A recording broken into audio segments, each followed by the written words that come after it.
Le 4 avril 1960 à Paris, après 2 mois de négociations, la Fédération du Mali signe avec la France les accords de transfert de compétences qui conduisent à son émancipation. Regroupant le Sénégal et le Soudan français, la Fédération est une tentative de construire une Afrique indépendante unie. Après la Seconde Guerre mondiale, la France s'était efforcée de contenir la montée des revendications indépendantistes en accordant un nouveau statut à ses colonies à travers l'Union, puis la communauté française chère au général de Gaulle. Mais l'existence de l'institution est brève.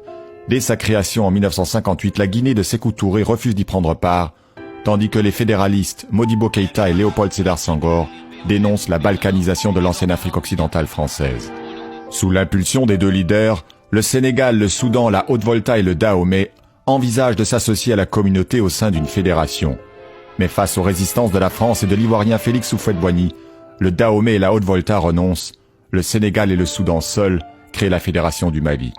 Léopold Sédar Senghor est élu président de l'Assemblée et Modibo Keïta devient chef du gouvernement fédéral. Ensemble, ils négocient la souveraineté complète de la fédération finalement acceptée par De Gaulle.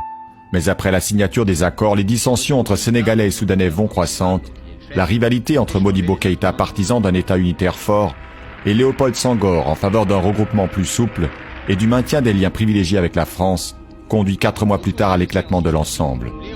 Le 20 août 1960, Dakar expulse les Soudanais, vote son retrait de la fédération et prononce son indépendance.